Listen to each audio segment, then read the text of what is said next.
Hey, Mark Anthony here. Probably I'm gonna have to give a slight lecture, or I don't know, teach a little bit. I know I'm not joking. Give a slight course on how to deal with a celebrity. They used to teach this in civics course. They might not be anymore, but they used to teach this in civics course. How do you approach a celebrity if you want to meet them? Wow, this is actually an easy one. Usually it's, hi, Mr. and Mrs. So-and-so. You know their name, obviously. Ahead of time, it's Mr. and Mrs. always. I understand you're the owner of, or you're the owner of XYZ company or corporation. This is no matter what, especially if you want to try to get a job, try to meet them, try to date them. For any of these reasons, you always address them as Mr. and Mrs. Just to show respect. Excuse me, sir. Have a moment of your time. I understand you own this, or just this company or this corporation, or one of the owners of this company or this corporation. It could be they're just one of the owners. And then you say, I understand you are one of the owners of this company, this corporation. Wow.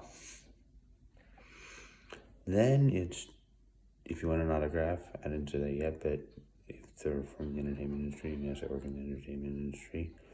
To think I've never met people? Oh, yeah, I've actually met people. Famous people, very famous people.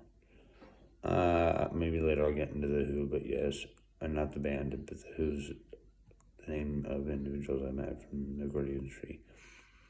Mega bands usually cover it. Yeah. We've openly had discussions about music. I meet them, the industry. That's usually the discussion.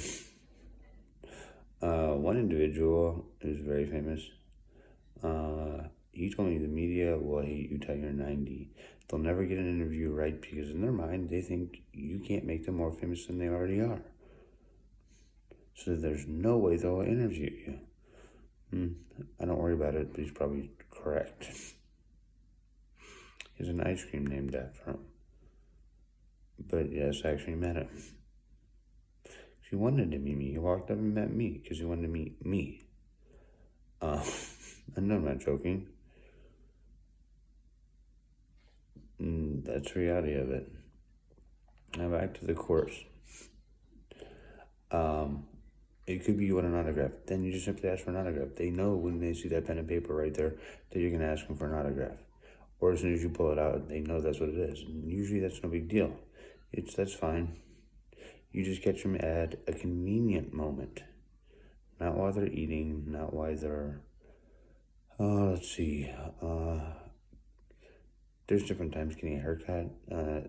That's an inconvenience, but when they're waiting to get a haircut, that's fine. Eating's the other one that you just don't ever interrupt them. It's just rude. After they finish their meal, and the server's responsibility is to clear their plate as soon as possible, so they can sign autographs if they realize that someone wants to do so. Someone wants an autograph. Usually they'll tell a server, food server, that we'll want an autograph from them. And so we'll just make sure there's an adequate time for you to do so. We'll just clear their plate early and then just go over that. That's how. But that's why you let your food server know. So that as soon as they're done, that their plate goes vamonos very quickly. To say the least. Job or an idea. You approach them by saying, Mr. So-and-so, I have an idea that might help your company out. Would you give it a listen? Could you lend a good ear on my idea? Because I thought it's a great idea and it would really help you out. And no, people don't actually approach me about these items. Person with the ice cream said, I'll approach you for an autograph later. See how famous you get. But these are all areas you have to know how to approach someone that's famous, a celebrity or just someone that's famous. There's a difference. I was famous at a young age. No one wanted to admit it, and they tried the dumbest things, and they still do. And I'll say this, if you want to talk to them, you talk to them. Talking around them, they're not listening. I'm a comm major, I purposely won't listen.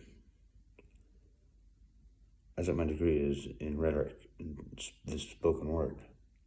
If you don't know how to properly speak the spoken word, then I'm not listening, just out of arrogance. It's not my conversation.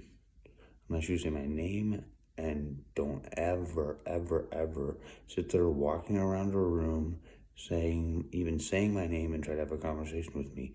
It's direct, face-to-face conversation.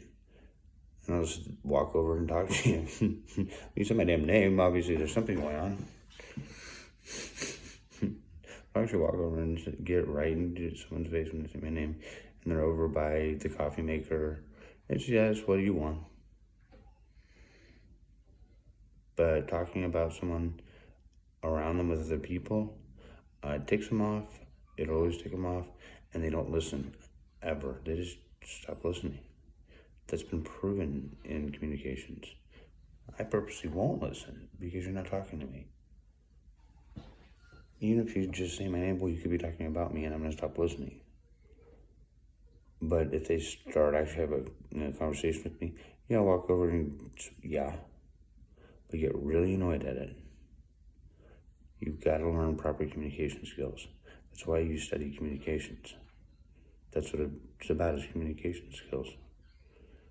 And given what I've put through just expanding ideas that expanded communications, I'm way close to an expert on it. And I'm not joking.